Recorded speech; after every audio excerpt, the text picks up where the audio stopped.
Kaziwai nomusi wesvondo tinokuchingamidzai hama vadiwa. Yatitarise Exodo 7 verse 14 kusvika pana 18. Zvikanzi zvino Jehovha akati kuna Mozisi, mwoyo waFarao mukukutu, haadi kutendera vanhu kuenda. Enda kuna Farao mangwanani, tarira uchabuda achienda kumvura. Iwe undomira pamhenderekedzo dzorwizi kuti usongane naye. Wakabata muruoko rwako tsvimbo iya yakashanduka nyoka. Ugoti kwaari, Jehovha Mwari wavaHebheru wakandituma kwauri achiti, tendera vanhu vangu kuenda vandinamate murenje. Zvinotarira kusvikira zvino hauna kunditeerera. Zvanzi naJehovha, uchaziva kuti ndini Jehovha nechinhu ichi. Tarira, ndicharova mvura iri murwizi netsvimbo iri muruoko rwangu ikashanduka ropa. Hove dziri murwizi dzichafa, rwizi ruchanhuhwa. VaIjipita vachanetswa nokutsvaka kunwa mvura yorwizi. Amen. Chinoita kunge chirevo chiri pachena. Asi kana muchida kuziva kuti sei Israeri isiri Israeri yatinayo nhasi uno, kuti Israeri yaitaurwa iyi yakapfuura, yakanga ingori mufananidzo wezvichauya, munozvitora pamashoko akaita seiwawa. Kwete kuti awa chete ataverenga, asi kuti Bhaibheri rizere nawo. Amen. Amadiwa, ndinokuchingamidzai pazuva rino resvondo, ndichitenda Mwari nokuti ndiye akava nemi kubva pakutanga kwevhiki kusvikira pakupera kwaro. Zvino tatanga rimwe zvakare, zvichida chinhu chakanaka kuti tivambe nesvondo kana tichipinda muvhiki. Zvichida chinhu chakanaka kuti tinge tichipedzisa nesabata vhiki. Asi vamwe vanofunga kuti sabata riri pamberi, rinotanga svondo isati yasvika. Hongu, zvingava zvakadaro kana makabatanidza mazuva iwawo matatu, chishanu, sabata nesvondo. Makaabatanidza muchingotarisa iwawo chete, munofunga kuti sabata rinotanga svondo isati yasvika. Asi makazotarisawo pakarenda, muchaona kunzi svondo ndiro zuva rekutanga rapavhiki. Zvino tinotanga sei svondo? Tinotanga tiri mumweya. Asi tinoziva kuti patinenge tabata chishanu chinoteera, mweya ungadaro wadzikira. Ndichataura zvangu pamusoro pechinhu ichi, ndichikuudzai kuti zvinobva papi mumagwaro masvena aMwari. Mweya ungadai wadzikira. Munhu akangwara anoziva kuti sabata rouya kana kuti svondo yokuda kusvika, unotanga kukwidza zvakare. Kutsvaga ani? Kutsvaga Mwari. Pane zvinhu zvinoitika kana uchitsvaga Mwari. Vamwe vanotsanya, vamwe vanoregera kuita tumwe tunhu twose twakaipa. Kana mutauriro wavo unochinja, kana madyiro avo anochinja, kana mashandiro pamwe chete navamwe anochinja. Vanenge vakutsvaga rugare, vanenge vakutsvaga zvakanaka, vakutsvaga kwete kungozviitira ivo zvakanaka nokuitira vamwe zvakanaka, vakutsvaga runyararo. Asi pazvinhu zvose izvi vanenge vachitsvaga Mwari zvakare. Naizvozvo kana svondo yasvika mushure meperiodi iyi, zvinenge zvakureva kuti takunda, tapfuura. Mwari ngaaropafadze svondo riri pamberi pedu, tigare zvakanaka, achitirangarira savanhu vake. Nyange zvedu tichiri nopinda munyika izere nezvibingamipinyi, tinotarisa kubuda, nokuti zvakare chimwe chishanu chichauya, nerimwe sabata richauya, nemumwe musi wesvondo uchasvika zvakare. Tichava nemufaro watinawo nhasi pasvondo sewatinenge tinawo pasvondo rinoteera. Hama wadiwa ndokubvunza kuti zvawasvika pasvondo yanhasi une mufaro here? Kana usina mufaro, panotinetsei? Panorakidza kuti hausi kubata mazuva ako zvakanaka, hausi kutevedzera nguva yawakapuwa naMwari. Mufaro wandiri kutaurawo, handisi kutaura mufaro wokuti wakanga uri kubhawa nezuro wakafara chaizvo uchitamba marekodzi uchiita sei, wakabuda zvako mubhawa ma-AM wakasvika ukageza ukabva wati regedza ndichienda kuchechi. Handisi kutaura izvozvo izvo. Zvichida munenge muri mumapews mumabhenji echechi muchitaurirana kuti kwazi ndoga nezuro kwaifaya. Handizvo zvatiri kutaura. Kana kuti bhawa rino kana bhawa iroro kana kugava uku kwaifaya, kana kuGrandview uku kwaifaya.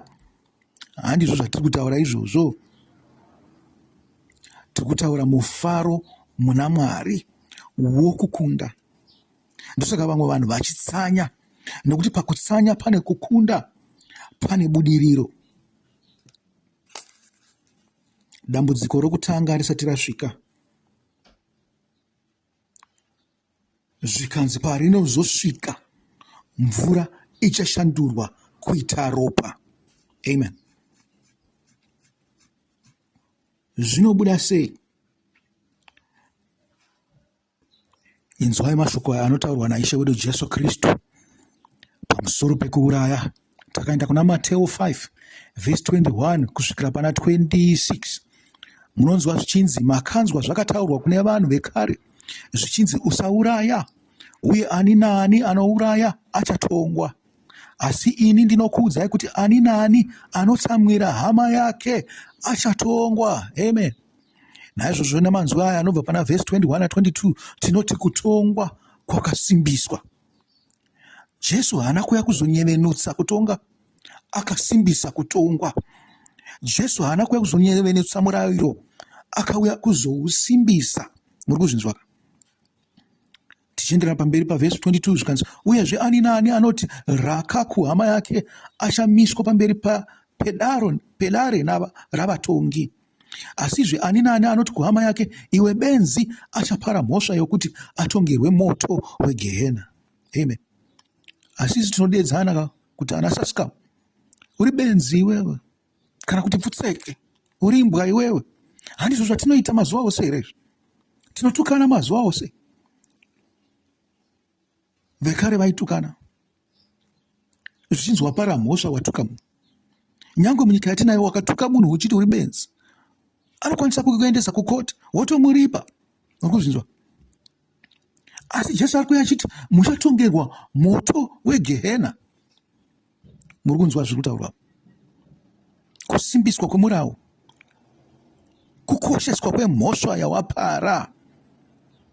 Zvino kana tichiona zvinhu zvakaita sana corruption zvichiitika, kuparara kwenyika kuchiitika, vatongi vasine hanya navanhu, zvinoreva kuti kuparara kwesociety nokuda kwekutolereta zvinhu zvisina maturo.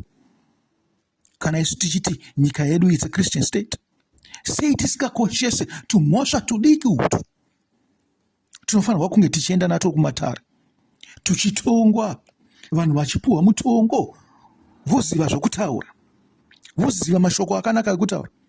Asi wakatotuka munhu nezvaamai vake kana nezvababa vake pachena, so nyange baba vake namai vake varipo, ahuna kana mhosva, hapana anotombozvifunga izvo.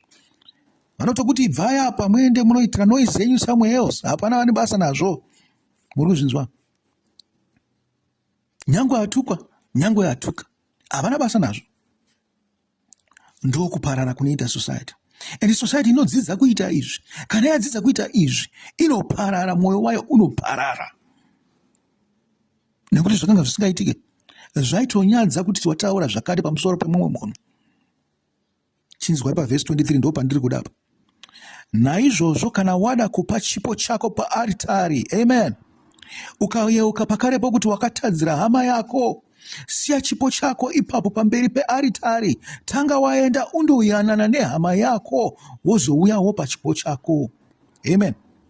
Zvikanzi kurumidza kutenderana nomudzivisi wako, uye ari kukuendesa kudare, ita izvi uchiri munzira naye, kana kuti angangokuisa kumutongi, uye mutongi agokuisa kumutariri, uye ugokandwa mutorongo. Ndinokuudza chokwadi kuti haungabudimo kusvikira wari pakamari kokupedzisira. Amen. Zviri kunzi kamari kokupedzisira, zviri kunzi kusvikira wagadzirisa mhosva yako. Kurumidza kuyanana nemunhu ari kukupa mhosva igadziriswa, nekuti achakuisa kumutongi, mutongi ugokuisa kumutariri, zvichira mujeri. Mauri kunzi hauzobuda. Kana zvichinzi mujeri, zvinoreva kuti chivi chawaita ichi chatongwa, chapera, wakusevha mutongo wako. Asi pamusoro pezvinhu izvozvo pachaitika tumwe tunhu tunowedzera mhosva iyi yawakapara kare, zvichikurisa mutongo wako, zvichikurisa kugara kwako mujeri. Muri kuzvinzwa ka? Zvinhu izvi zvinenge zvave zvemweya. Muri kupanzwa ka? Asi mabatisisa here panzi kubva pavhesi 23 kusvika pavhesi 24. Naizvozvo kana wada kupa chipo chako paaritari, ukayeuka pakare pokuti wakatadzira hama yako, siya chipo chako ipapo pamberi pearitari, tanga waenda undoyanana nehama yako, wozouya wopa chipo chako. Amen.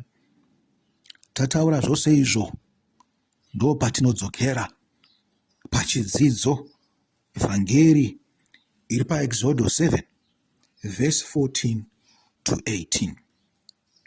Chinzwai zvakare ndichikuverengera kechipiri. Zvino Jehovha akati kuna Mozisi, mwoyo waFarao mukukutu, haadi kutendera vanhu kuenda. Amen. Zvikanzi munhu wakaipawo haasi kuzokutenderai kuti aende, uyezve ini ndinoziva mwoyo wake. Naizvozvo ndiri kukutuma iwewe kuti unomuvamba, kuti akutadzirei, mumuise kumutongi, mutongi agokuisai, agomuisa kumutariri, uyezve haangabudemo kusvikira ari pakamari kokupedzisira. Muri kuzvinzwa kaizvo? Zvichireva kuti kusvikira Mwari akupanisha kusvikira paanofarira.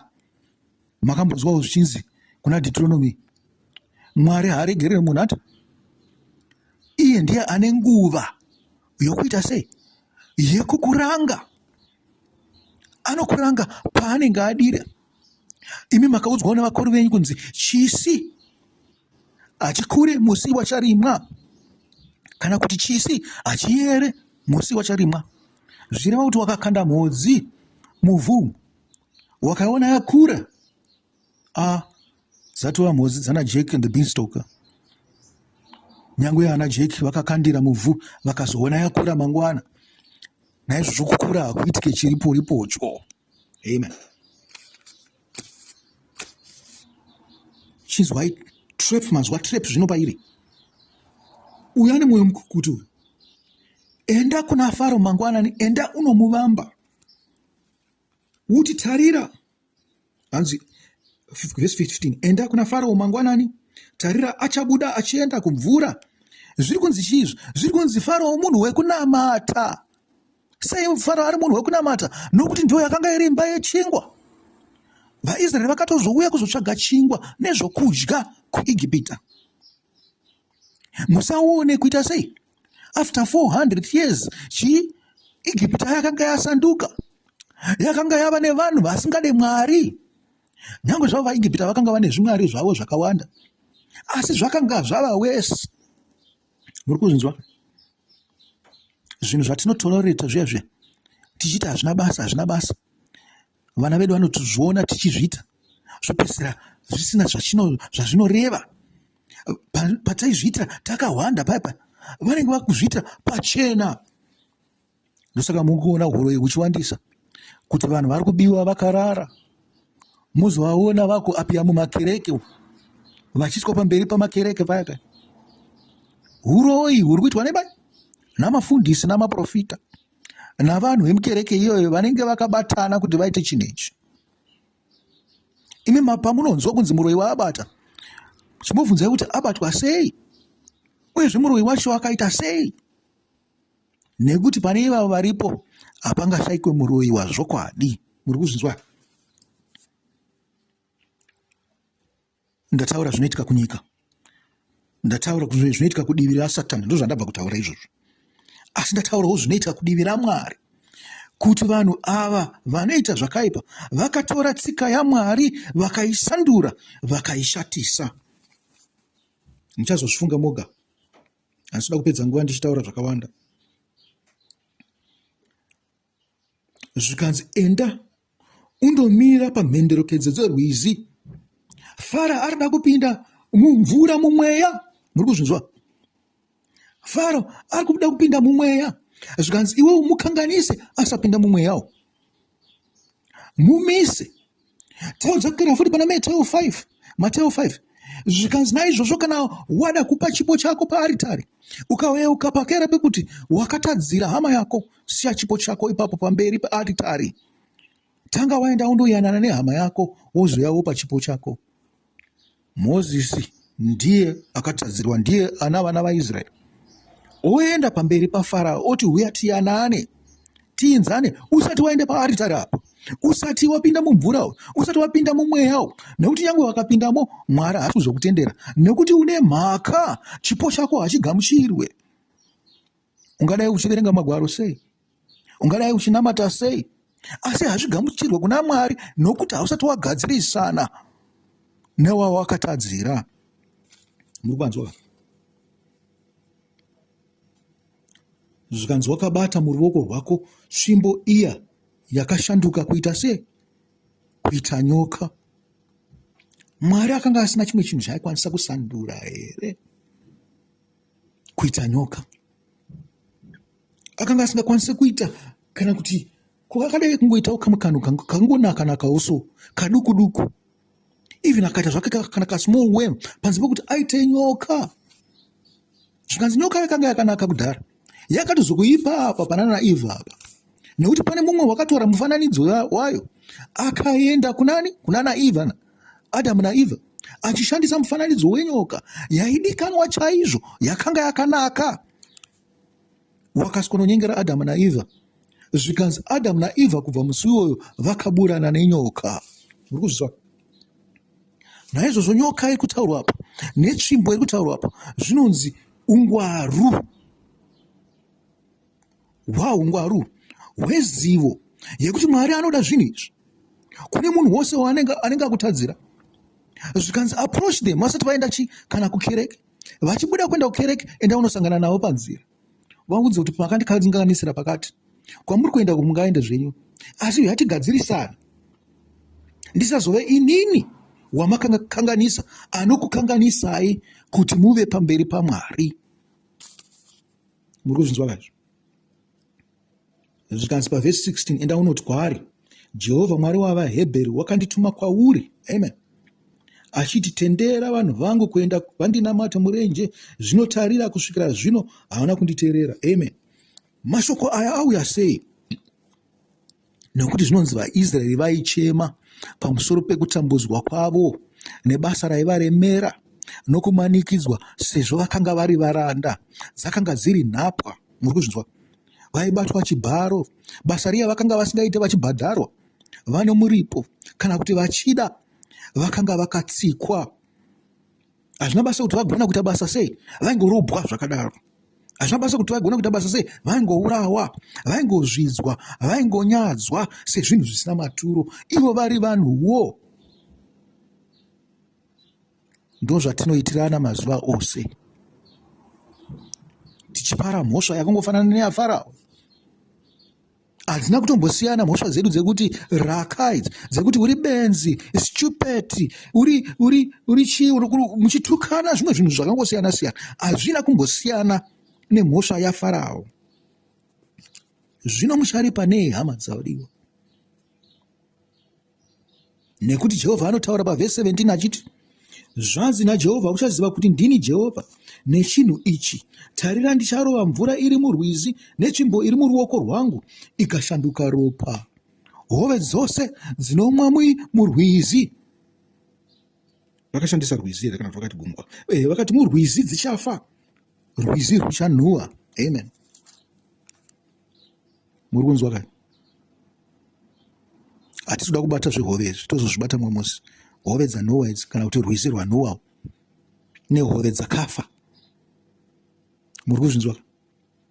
Kumvura kwaunomwira kuchechi kwaunopinda kwaita makuva, kwaita nyama yakaora, vanhu vari ngouya vachidhamba mabhodhisi hama dzavo dzakafa mukereke, vosiya zvakadaro, iwe wakuenda kunonamatira ikoko. Makamboona nzvimbo yakasvibiswa iri nzvimbo yekunamatira here? Nyangwe zvako iwe wakasviba kudhara, nei nechivi chawakaita, chawakatadzira mumwe wako ari kuti uya tigadzirisana, woenda mune zvitunha zvakuora, kunge zvinonzi wapinda kumochari yekuHarare hospital isina magetsi, wakapinda imomo munobuda washanduka nomunhu wemunhu akafa. Munhu wemunhu akafa hauite, nyangwe munhu wemhuka yakafa chaiwo kana uchikukanganisa, wati wemunhu akafa. Antika vanhu vakaita sehove dzinoraurwa, zvikanzi uri kuenda kune zvitunha naMwari, uri kuenda kune zvinhu zvakafa, uchiti unoda kuva mutsvene, munhu womweya, munhu anoda Mwari, munhu akarurama. Uchabva ikoko watosviba kupfuura zvawakanga waita uchienda ikoko. Zvanga zvakanaka kuti ungadai wagara zvako kumba kwako, watanga wanogadzirisana nehama yako yaune daka nayo, wozouya zvako wondinamata. Ndizvo zvinotaura Mwari kwamuri pazuva rino reSande. Uya tidzidziseanei kuive nerugare, tidzidzise vana vedu saizvozvo, zvichida vangava nerugare, vachava nerunyararo. Makatotarira dzimwe nguva vatongi vatinava, munoshaya kuti kudzimba dzavo vakanga vane rugare here? Dzimba dzavo dzakanga dzakaitwa sei? Kana zvino kwakanga kune rugare, chii chavakasangana nacho panzira apa chakaita kuti vashate kudaro? Uipi hwabva kupi? Vakasangana nemitumbi yavanhu yakaora, vakabatira hwema huripo, ndosaka vashata kudaiwo. Mwari ngaatinzwire nyasha, akunzwire nyasha, andinzwire ini nyasha, anzwire munhu wose ari muZimbabwe nyasha, anzwire pasi rose nyasha. Amadiwa, ndinoti muve nesvondo yakanaka, muve nekupinda nesvondo yakanaka, muve nesvondo yomweya, mubve mune chamadzidza chinoshandura upenyu hwenyu. Kana kuti imimi chitoendai makabatwa nemweya, munopinda zvakanaka, munogovana chingwa navamwe,